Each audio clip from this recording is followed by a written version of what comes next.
네, 경제 시그널 시작합니다. 오늘도 우리의 구원투수라는 별명을 저희가 만들었습니다. 김종효 이사님 모셨습니다. 안녕하세요. 네, 안녕하십니까.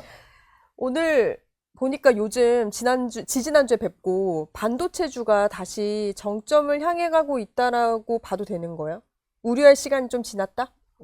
일단 지수 기준으로는 확실히 바닥은 찍고 박스권으로 전환된 것 같고요. 네. 지지난주에 말씀드렸던 대로 박스권으로 전환됐다고 해서 V자형의 반등은 없다. 그런 건 이제 앞으로 오기 힘들다. 네. 왜냐하면 그 5월 달까지 나타났던 상승의 핵심은 소위 이제 무차별한 매수였던 거예요. 가격을 무시하고 일단 지금 안 사면 늦으리. 네. 그러니까 밀리면 사고 올라도 사고 무조건 사야 된다는 그런 강박에서 나타났던 과도한 수급이 만들어낸 그런 수급 장세가 무너지면서 한번 확 무너졌잖아요. 네.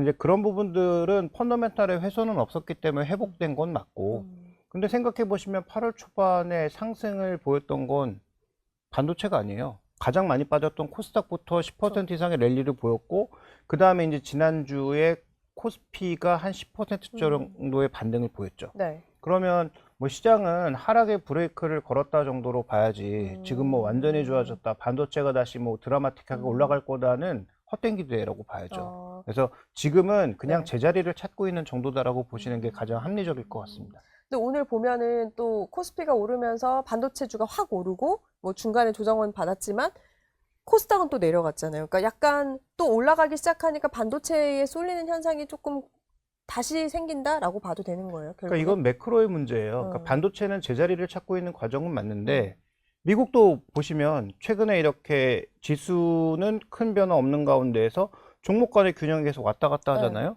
근데 그걸 움직이는 드라이버는 금리예요. 금리가 상대적으로 안정을 보였을 때는 하이퍼스케일러가 상대적으로 강세를 보이고, 그 다음에 하이퍼스케일러가 강세를 보일 때 반도체는 눌렸다가 네. 다시 이제 금리가 고개를 바짝 드니까 하이퍼스케일러는 내려가고 반도체가 미국도 고개를 들고 있잖아요. 네. 그러니까 우리도 지금 현재처럼 오늘도 이제 일본 국채 금리 급등하면서 우리 시장에도 변동성이 같이 네. 왔는데, 그런 금리의 급등이 왔을 때 그러면 가장 안전한 종목이 뭐냐라고 보면 이제 반도체로 향할 수밖에 없는 거죠.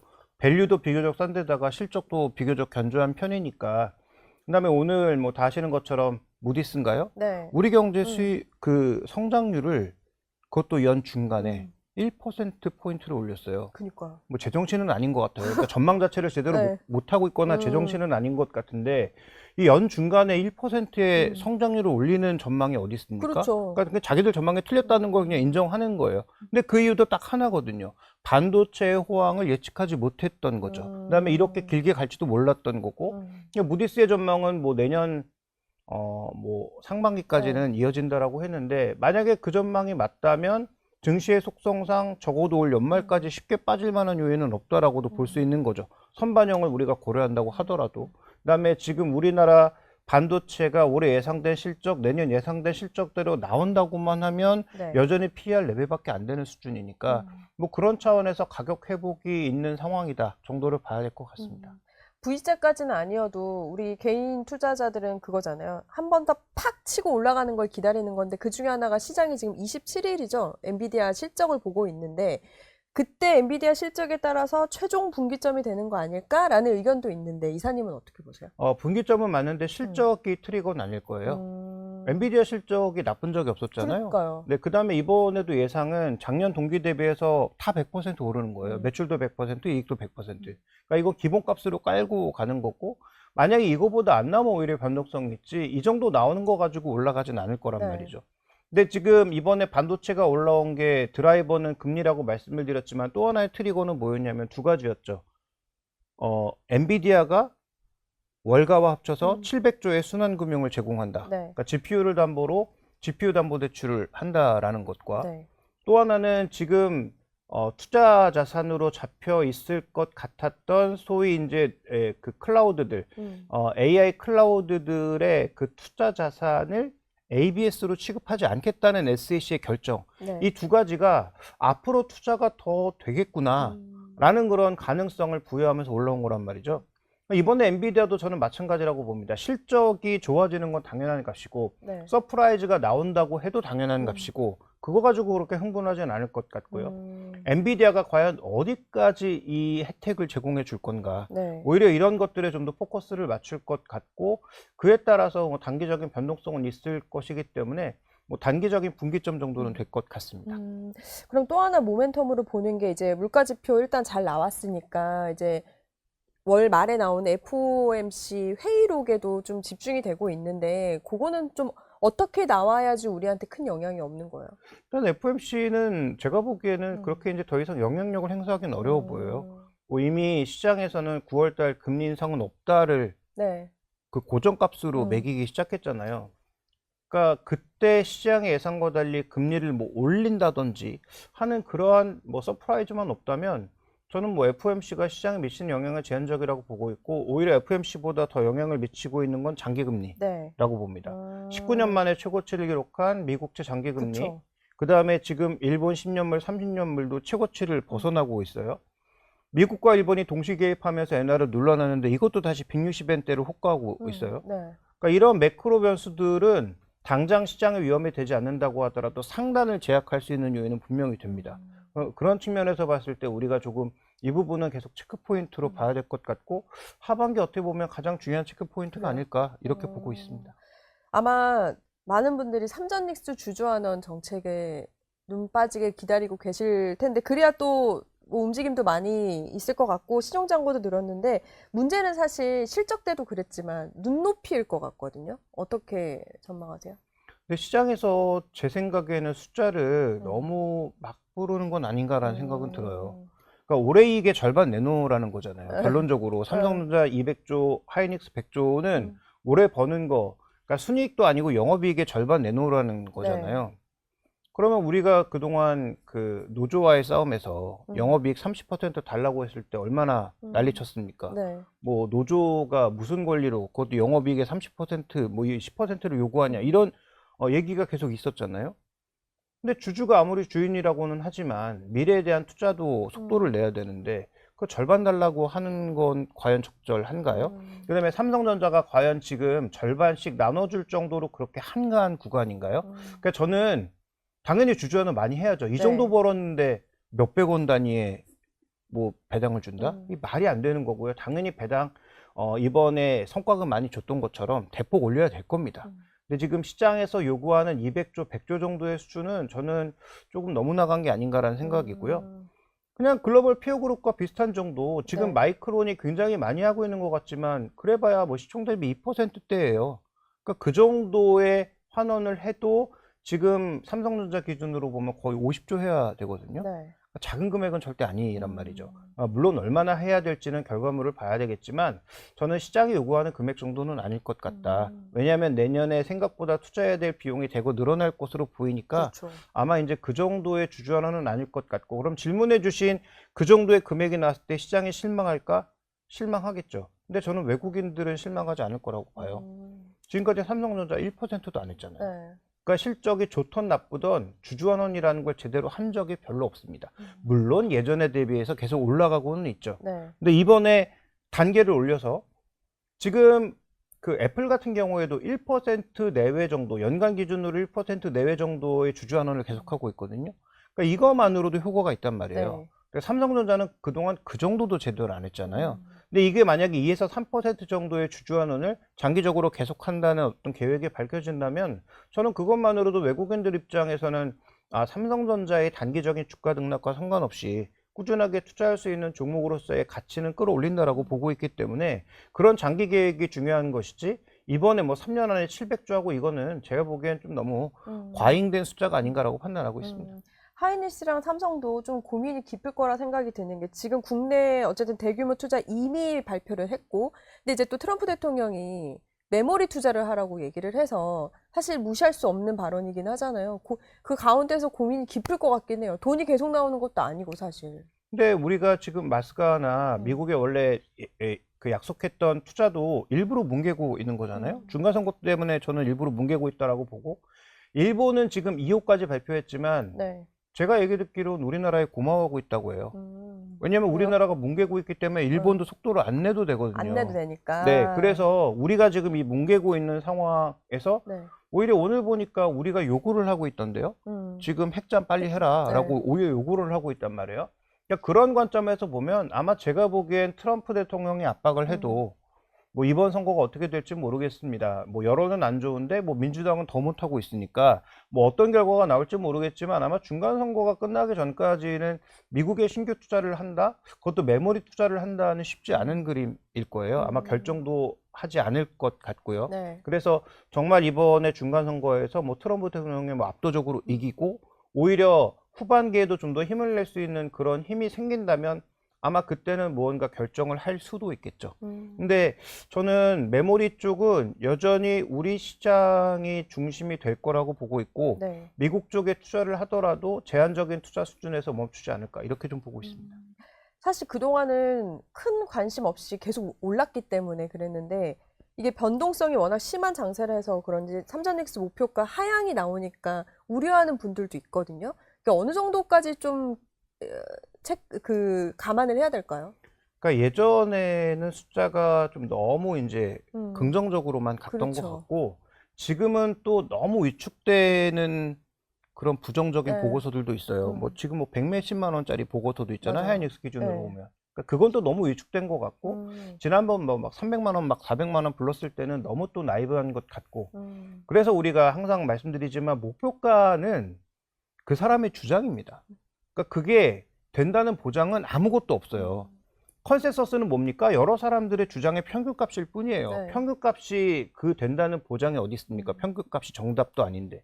그러니까 목표가라고 하는 것에 집착하시지 말고 그런 목표가를 내놓는 논리와 근거가 무엇인가 정도만 참고하실 필요가 있겠고요.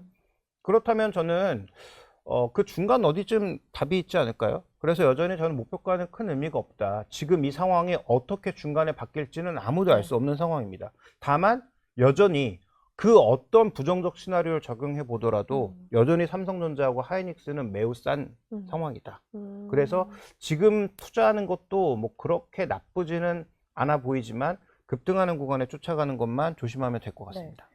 그럼 그거 어떻게 보세요? 모건 스탠리가 그 삼성전자 최선호주를 삼성전자에서 삼성전기로 이제 바꿨잖아요. 그 부분에 대해서는 어떤 의견이세요? 산업적인 측면에서는 삼성전기는 3대 사업부가 모두 터지고 있는 그렇죠. 구간이죠. MLCC도 너무 좋고 뭐 기판은 말할 기판. 것도 없고 그 다음에 기대하지도 않았던 카메라까지 좀 터지고 그러게요. 있는 상황이니까 그러니까 삼성전기가 가장 좋은 종목이라는 점에 대해서는 저도 뭐 전혀 이견이 없는데요. 다만 주가는 다르잖아요. 최근에 오를 때도 가장 많이 오르지만 내릴 때도 가장 많이 내려요. 그렇죠. 그러니까 그 정도의 지금 신규 매수하시는 분들은 그 정도의 리스크하고 리턴을 모두 감안해야 된단 말이죠. 그게 만약에 내가 감당 가능하다면 삼성전기를 선택하는 게 맞겠지만 저처럼 이제 쫄보는 그런 선택을 할 수가 없죠. 네. 그래서 저는 뭐 삼성전기를 전혀 사고 싶은 생각이 없습니다. 그리고 보면 오늘 꼭 여쭙고 싶었던 게 로봇주가 최근에 좀 꿈틀대고 있잖아요. 그 구광모 회장이랑 젠슨왕 회동 넘어서 오늘은 그러니까 녹화 기준으로 오늘 젠슨왕 딸이 또 LG를 방문을 했어요. 네. 이 어쨌든 공동 개발 소식이 그래도 투심을 좀 자극을 하고 있는 것 같기는 해요. 일단 내년 1분기에 네. 시제품이 나온다고 하죠. 네. 일단 시제품 보기 전에 믿을 수 있을까요? 근데 로봇이 참 그런 것 같아요. 단기간에 나오고 눈에 보이는 게 아니니까. 그래서 오랜만에 또 올랐고. 근데 로봇이라고 하는 그 부품하고 외형도 물론 중요하죠. 잘 만드는 게 중요한데 로봇은 결국 AI를 어떻게 녹여내는가가 핵심이고 그거 우리나라가 잘 못하니까 결국 엔비디아에 종속되는 거 아니겠습니까? 그러니까 저는 오히려 의미 있게 보는 건 로봇은 아직은 좀 검증이 필요한 단계라고 보고요. 네. 그래서 뭐 로보티즈라든지 뭐 좋은 종목들이지만 급등 구간에서 이것도 과연 사야 되는 게 맞나는 굉장히 의심스러워요. 다만 저는 오히려 더 의미 있게 보는 건 자율주행. 자율주행. 네, 근데 이번에 자율주행은 조금 의미 있게 보는 건 뭐냐면 이것도 엔비디아에 종속되는 거예요. 근데 엔비디아가 지금 하는 자율주행의 플랫폼의 이름은 하이페리온 10입니다. 네. 이 하이페리온 10이 지금 시장에서 규격화하고 있는 일종의 그 규격이 있어요. 시트가 있어요. 네. 이런 것들을 갖춰야 돼요. 그러면 토로칩 넣고 그 다음에 엔비디아의 그 하이페리온 10 시스템을 올리고 그걸 최적화해서 여기에 뭐 센서 몇 개, 텔레매틱스 부품들, 그 다음에 여러 가지 센서들을 달아서 자율주행을 할 수 있는 시스템을 만드는 건데 LG전자가 지금 엔비디아가 하는 소프트웨어하고 칩 빼곤 다 만듭니다. 그러면 둘이 결합하면 충분히 어떤 자동차 회사의 턴키로 공급할 수 있는 하나의 흐름은 돼요. 네. 물론 뭐 BMW는 이미 퀄컴이랑 하고 있고, 그다음에 뭐 현대차는 독자적인 길을 간다고 하고, 뭐 큰 기업들 중에서 다른 길을 가는 그런 업체들이 벌써 있죠. 삼성도 이제 하만이랑 뭘 네. 꿍짝꿍짝 하고 있고, 그러니까 경쟁사도 있고 이미 다른 쪽에서 시작한 부분도 있지만 LG하고 엔비디아의 지금 자율주행 결합은 제가 보기에는 꽤 좋은 조합이란 말이에요. 그러니까 서로 부족한 부분을 완벽하게 채워줄 수 있는 부분이기도 해서 로봇은 장기적으로 좀 검증받아야 될 부분이 있지만 자율주행은 잘 세일즈만 하면 네. 자동차 회사 중에서 어느 정도 매출을 가져갈 수 있는 부분은 충분히 있다라고 봐서 저는 오히려 이 부분을 좀 더 주목하고 있고요. 로봇주에 대해서는 그냥 지난주에도 말씀드렸는지 모르겠지만 트레이딩 바이 정도의 네. 의견만 가져가고 있습니다. 그러면 중국 유니트리 이번 주 말을 안 할 수가 없는데 중국은 계속해서 보이는 로봇을 계속 공개를 하고 있잖아요. 이번에 공개한 것도 2m 뛰는 로봇 공개던데 우리가 좀 로봇 산업에 있어서는 좀 경계할 부분인가요? 중국의 로봇 기술이? 부품단에서는 그렇다고 봐야죠. 그러니까 지금 이미 우리가 우리나라 부품만 사용해서 로봇을 만들면 가격 경쟁력이 떨어지는 건 맞죠. 그 다음에 우리가 과연 기술 경쟁력은 높으냐? 그것도 아니죠. 네. 그러니까 제가 로봇 부품주를 얘기할 때 항상 말씀드리는 건 올리원이냐 원오브댐이냐를 따지는 건데 대부분의 기업들이 다 원오브댐이란 말이에요. 근데 아까도 말씀드렸다시피 LG전자의 로봇은 원오브댐일 수 있지만 자율주행은 원오브댐은 아닌 것 같아요. 네. 왜냐하면 하이페리온 10을 꾸미려면 자동차 회사들이 카메라가 됐든 센서가 됐든 텔레매틱스가 됐든 디스플레이가 됐든 각자 다 섭외 와야 되거든요. 네. 근데 LG그룹은 이걸 한 방에 녹일 수 있는 그런 전체적인 이 힘이 있단 말이죠. 그러니까 그런 차원에서 자율주행은 LG전자가 LG그룹이 올리원이 될 수 있는데 네. 로봇 쪽에서는 그렇지 않단 말이에요. 그다음에 지금 유니트리가 잘 만들고 못 만들고를 떠나서 유니트리만 있는 거 아니잖아요. 여러 회사들이 지금 이 액추에이터라든지 이런 쪽의 기술에서 전혀 우리보다 떨어지지 않습니다. 기술이 가격은 네. 오히려 더 싸고. 그렇죠. 그러니까 그런 측면에서 봤을 때 과연 부품주들의 매력이 정말 뛰어난가는 좀 고민이 필요한 부분이에요. 그래서 유니트리 상장하는 것과 상관없이 로봇 부품주에 대해서는 정말로 어느 정도의 계약과 어느 정도의 매출이 나오고 있는지를 명확하게 한번 따져볼 필요가 있다.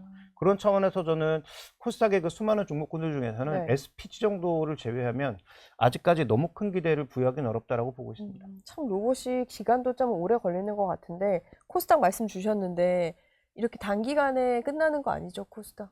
네, 일단 그렇게 보진 않고요. 코스닥도 아직 뭐 정책적인 배려가 된 게 아무것도 없잖아요. 그렇죠, 맞아요. 그러니까 뭐 종목 몇 개 지금 퇴출시킨다는 거 말고 한 게 아무것도 근데 없어요. 왜 이렇게 빨리 나올 줄 알았는데 생각보다. 원래 계획은 하반기에 나온다고 했죠. 그런데 지금 시장이 무너진 건 상반기에 그것도 너무 많이 무너졌고, 그렇긴 하죠. 그런데도 아무런 대책이나 아무런 어떤 후속 조치가 지금 뭐 금융위 쪽이라든지 이런 쪽에서 나오지 않고 있는 건 조금은 문제죠. 근데 이제 벌써 코스닥 시장으로 기대를 가지면서 개인 투자자들의 ETF 자금은 벌써 8천억 정도가 유입되고 있거든요. 네. 그러면 이런 자금들이 결국 ETF라고 하는 건 지점이 명확할 거 아니에요. 예를 들어서 지금 뭐 DS가 운영하는 쪽은 반도체 쪽으로, 네. 그 다음에 뭐 다른 쪽에서 운영하는 쪽은 뭐 바이오 쪽으로, 이게 타겟이 명확하단 말이죠. 그런 타겟 쪽으로 자금이 들어가고 있는 건 명확하고, 그 다음에 우리나라 이제 반도체 빅2에 쏠렸던 수급도 분산되고 있는 건 맞습니다. 네. 그러니까 그런 관점에서 아마 기회는 있을 거라고 보는데 너무 이제 높은 수익률을 기대하시기보다는 저도 연초에는 굉장히 높은 수익률을 기대를 했단 말이죠. 근데 제가 지금 보기에 코스닥은 전고점도 연내 도달할 수 있을까가 조금 애매해요. 근데 전고점만 가더라도 지수 네. 기준으로 보면 한 30~40%가 넘는 수익률이니까 작은 수익률은 아니겠죠. 그래서 일단은 목표를 조금 타이트하게 잡고 종목도 대형주 위주로 조금 압축할 필요가 있지 않느냐. 최소한 정부가 정책적으로 얘기했던 프리미어 리그에 들어갈 수 있을 정도 수준의 종목만 우리가 압축하는 게 좀 필요하지 않을까, 이렇게 보고 있습니다. 그래도 시장이 좀 조금씩 긍정적인 신호는 주고 있는 것 같은데 2주 전에 이제 그러셨거든요. 반도체 비중을 유지하면서 현금을 챙겨둬라 라고 하셨는데 이제 7,000선을 넘었잖아요. 지금의 전략은 그대로신가요? 어떠세요? 예, 7,000원이 굉장히 애매하죠. 아슬아슬하게 올라가긴 했지만 왜냐하면 고점 9천이었고 저점이 5천이었잖아요. 그렇죠. 정확하게 딱 중간 지점에 중간. 왔어요. 네. 그러니까 뭐 비율로 따지면 약간 다를 수 있겠지만 절반 정도 되돌린 거잖아요. 그러니까 여기서는 저는 더 냉정하게 생각해야 된다고 생각해요. 냉정하게. 네, 왜냐하면 말씀드렸다시피 1, 2월 달에 만들었던 상승도 그렇지만 5월 달에 만들었던 상승도 소위 미친 듯한 수급 유입이 만들어낸 시장이에요. 네. 그런 수급 유입은 존재하기가 힘듭니다. 일단 개인 투자자들이 이렇게 크게 한번 당한 상태에서 다시 공격적으로 자금을 밀어넣을 수 있을까? 쉽지 않아 보이고요. 외국인들이 최근에 사고 있기는 한데 오늘도 보세요. 오늘도 외국인들이 계속 IT 업종을 사긴 샀어요. 네. 물론 장중 줄이긴 했지만. 근데 드러나는 특징은 주식 선물 매도가 대거 늘었습니다. 네. 그러니까 최근 한 3, 4일간 13조를 샀는데 오늘 뭐 한 27만, 거의 30만 계약 정도를 대거 늘렸단 말이죠. 이거 뭘 의미하는 걸까? 주식은 팔기 싫고 상승 탄력의 둔화 가능성을 염두에 둔 그런 매매 아닐까도 생각해 볼 필요가 있는 거죠. 그러니까 우리가 외국인들처럼 뭐 중간에 포지션의 어떤 조절을 위해서 뭐 숏 포지션을 걸고 이거 할 수 없잖아요. 네. 그러니까 저는 현금이 여전히 필요하다고 생각합니다. 현금 비중을 줄여서 주식 비중을 대거 늘릴 만한 이유가 별로 없다. 그것도 7천선 위에서라면 더더욱 없다라고 보고 있고요. 저는 8월 달은 어쨌든 하락이 끝나고 6천선에서 7천선 정도로 오가는 박스권만 만들어줘도 다행이라고 생각해요. 근데 현재 그렇게 만들어지고 있고 제가 보기에 뭐 6,500선 아래로 뭐 급격하게 내려갈 만한 상황도 아닌 것 같아서 그렇게 본다면 현재는 지금 여전히 반도체 비중도 유지하고 현금 비중도 한 20, 30%는 유지하는 게 맞지 않나 이렇게 보고 있고요. 네. 그 다음에 지난 상반기처럼 반도체와 AI 캐펙스만 바라보는 시장은 아닐 가능성이 높다고 여전히 봅니다. 그래서 뭐 우리나라 내수 쪽에서 일어날 수 있는 뭐 인프라 관련주라든지 그 다음에 우리가 이제 시드 얘기했지만 네. 시드 쪽에서도 저는 뭐 단기적으로 달성할 수 있는 건 아무것도 없어요. 그나마 조금 가장 단시일 내에 그 달성 가능한 건 공급망 정도. 네. 왜 공급망 관련된 그런 종목군들 정도. 그 다음에 이제 우리나라가 인프라 깔면서 조금씩 움직일 수 있는 그런 종목군들을 보시면 되지 않을까라고 보고 있고요. 마지막으로는 헛된 기대일 수도 있지만 결국 마스가 펀드 이런 것들이 움직이게 된다면 주산은빌리티를 포함해서 뭐 그 다음에 뭐 조선주 이런 종목군들 거의 이제 상반기에 조정만 받고 움직인 게 없잖아요. 그렇죠. 그러니까 이런 종목군들이 좀 움직일 가능성 정도까지만 염두에 두는 게 현재는 좀 맞는 전략이 아닌가라고 보고 있습니다. 알겠습니다. 저희는 2주 후에 또 뵙는 거죠? 네. 네, 김종민 이사님 함께 했습니다. 고맙습니다.